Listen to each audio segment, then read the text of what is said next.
আমি এবার গর্গকে ডেকে নেব, যে গর্গ চর্চা করে একদিকে হিন্দি ভাষী, অন্যদিকে উর্দু ভাষী, মধ্যখানে বাঙালি, অর্থাৎ যারা বাংলায় আমরা কথা বলি, আমরাই এখন ক্রমশ সংখ্যালঘু হয়ে পড়ছি। এবং অবশ্যই সেখানে বাংলাদেশ আসবে, প্যালেস্তাইন আসবে, ভিয়েতনাম আসবে, এবং অবশ্যই গর্গ তার মতো করে বক্তব্য রাখবে।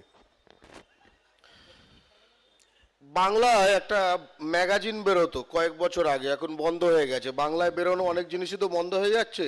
ভ্রমণ সঙ্গী, দেশ বিদেশ ভ্রমণ করা যেত, ঠিক আছে। আমি শুধু দেখছিলাম, নির্দিষ্ট কেউ না, প্রায় সকলেই আপনাদের ভারত ভ্রমণ করালেন, এশিয়া ভ্রমণ করালেন, এমনকি মধ্য এশিয়া ভ্রমণ করালেন, উত্তর আমেরিকা, দক্ষিণ আমেরিকাটা কোনো কারণে বাদ গেছে, এগুলো ভ্রমণ করালেন। আমি স্পষ্টভাবে বলতে চাই যে সকলের পাশে থাকে না, এরকম বাজারে যদি লোক দেখে যে সবার পাশে আছে, সে কারুর পাশে নেই। এত টাইম নেই ভাই আমাদের, আমরা বাংলা পক্ষ, ঠিক আছে। মাথায় টাইম লিমিটেড, পৃথিবীতে সময় লিমিটেড, স্বজাতিকে দিয়ে যাব, আমরা এটা বিশ্বাস করি। আমরা বাংলার পক্ষে, খুব স্পষ্ট। এবং এই বাংলায় যে মানুষরা রয়েছে, বাংলা বলতে আমরা এই পশ্চিমবঙ্গের কথা বলছি, তাদের স্বার্থ, তাদের নিরাপত্তা, এর যে প্রশ্নগুলি, এগুলি আমাদের কাছে একমাত্র প্রশ্ন। এই যে পশ্চিমবঙ্গে তথা এই ভারতে বাঙালিদের এখন বাংলাদেশি বলে নিপীড়িত করা হচ্ছে ভারত জুড়ে। কদিন আগে বাংলা পক্ষ থেকে আমরা ধর্মতলায় অবস্থান করলাম, হরিয়ানায় দক্ষিণ 24 পরগনার সাবির মল্লিককে পিটিয়ে মেরে দিয়েছে। আচ্ছা, এইখানে সব এত কাঁদুনি হলো না, নানা পৃথিবীর কারা কারা কত খারাপ আছে। আচ্ছা, আপনি মনে করেন প্যালেস্টাইন হোক, গাজা হোক, ইসরায়েল হোক, যা হোক, সেখানে এই পশ্চিমবঙ্গের বাঙালি ভালো আছে না খারাপ আছে এই নিয়ে কোনো কেউ গলা ফাটাচ্ছে এই মুহূর্তে? জীবনে গলা ফাটিয়েছে, তাদের কিছু এসে যায়?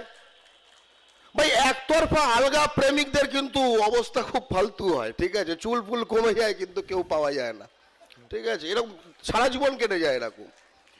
তাই একটু এবারে নিজের দিকে তাকানো যাক আমাদের। ঘরের খেয়ে বনের মোস্তানোর মতো টাইম নাই। এখানে একটা পজিটিভ কথা বলতে চাই। কদিন আগে পশ্চিমবঙ্গের যে বিধানসভা, সেখানে সর্বদলীয় একটি প্রস্তাব পাশ হয়েছে বাংলাদেশে সংখ্যালঘু হিন্দু বাঙালির নিরাপত্তা এবং অ্যাকশন দাবি করে। তাতে এখানে যে বিধায়ক আছেন সেও ছিলেন, থেকে শুরু করে শাসক দল তো ছিলই, তাদেরই আনা প্রস্তাব, বিরোধী দল তারাও ছিল। অর্থাৎ পশ্চিমবঙ্গে আমরা সকলে, আমাদের জনপ্রতিনিধি যারা, যাদের মাধ্যমে আমরা আমাদের কথা বলি যে আমরা এটা চাই, আমরা এটা বলে ফেলেছি, এটাই বিধানসভার প্রস্তাবনা। এর পরের স্টেপ কি? ভারতীয় সংবিধান অনুযায়ী আমরা পররাষ্ট্র জিনিসটা কেন্দ্রীয় সরকারকে 100% ন্যস্ত করেছি, 99% না, 100% ন্যস্ত করেছি। তাহলে পশ্চিমবঙ্গ সরকার শুধু না, পশ্চিমবঙ্গের জনগণ সর্বসম্মতভাবে বলে দিয়েছে আমরা এই এই এই এই চাই। তাহলে বাজছে কোথায়? একটু আগে বলা হলো পশ্চিমবঙ্গের মানুষ বাঙালি, তারা নাকি বাংলাদেশে হেভি ব্যবসা করছে, সব ভাবতে হবে, সব ট্রেড ফ্রেড বন্ধ করার জন্য নাকি ভাবতে হবে। আচ্ছা, প্রাণের লিচু ড্রিঙ্কস দেখেছেন এখানে?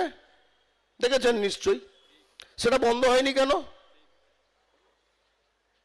আচ্ছা, আপনি মনে করেন যে বাংলাদেশের বাজারে পশ্চিমবঙ্গের বাঙালির তৈরি কোনো কিছু পাওয়া যায়? দেখান তো একটা ফটো। আমি কিন্তু আপনাকে দেখিয়ে দেব ভারতের গুজরাটি বা মারোয়ারিদের তৈরি প্রোডাক্ট কিন্তু সেখানে পাওয়া যায়। একদম বনগায় চলে যান, বেশি দূর যেতে হবে না, একদিন সকালে বর্ডারে দাঁড়িয়ে থাকবেন, এই যে কন্টেনারগুলো যায়, একটাও মাল পশ্চিমবঙ্গের কোনো বাঙালি পাঠাচ্ছে? ড্রাইভারগুলো দেখবেন, ট্রান্সপোর্ট, একটাও পশ্চিমবঙ্গের কোনো বাঙালি ইনভলভ আছে? হ্যাঁ, পশ্চিমবঙ্গের বাঙালি ইনভলভ আছে বনগায়। কোথায় জানেন? যদি বনগা বর্ডার কেউ ক্রস করে, বনগা স্টেশন থেকে পেট্রাপোল অব্দি টোটো, এবং ওইখানে যে অপেক্ষা করবে ক্রসিং এর জন্য সেখানে চায়ের দোকান, এমনকি ওখানে মানি এক্সচেঞ্জও যেটা হয় সেখানকার ফাইন্যান্সিং মাওয়ারিরা করে। এইটা হলো বাস্তব। আর একটু আগে আপনাকে বলা হলো না বেড়ে যাবে ভারত। আমি এটা দেখেছিলাম, একটা আমাদের এটা ওই টালিগঞ্জের দিকেই একটা ম্যাপ দিয়েছিল বিশ্ব হিন্দু পরিষদ থেকে, ভারতের ম্যাপ, মানে বৃহৎ অখণ্ড ভারতের ম্যাপ। সেটা মোটামুটি ইরান ফিরান থেকে শুরু হচ্ছে, হ্যাঁ, এদিকে ফিলিপিন্স, ওদিকে মানে তিব্বত, তলায় ইন্দোনেশিয়া। আমি একটা ক্যালকুলেশন করেছিলাম, এই পুরো ম্যাপটার উপর গেরুয়া রং করেছে। আমি ক্যালকুলেশন করেছিলাম এটা একটা হিন্দু সংখ্যালঘু এলাকা, ঠিক আছে, পুরোটা নিলে বিশ্ব হিন্দু পরিষদ, বুঝতে পেরেছেন? তো এই ম্যাপ দেখে আপনার, এই ম্যাপ হোয়াটসঅ্যাপে হলো, আপনার হেভি চার্জ হবে, নদিয়ার মাটিতেও চার্জ হবে। নদিয়ার 160 একর জমি এই বাংলাদেশকে দিয়ে দিয়েছে বিএসএফ। হ্যাঁ, বিএসএফ। কবে? সেপ্টেম্বর মাসে। এই জামাতে ইসলামী সমর্থিত ইউনূস সরকার যখন ক্ষমতা পেয়ে গেছে, তারপর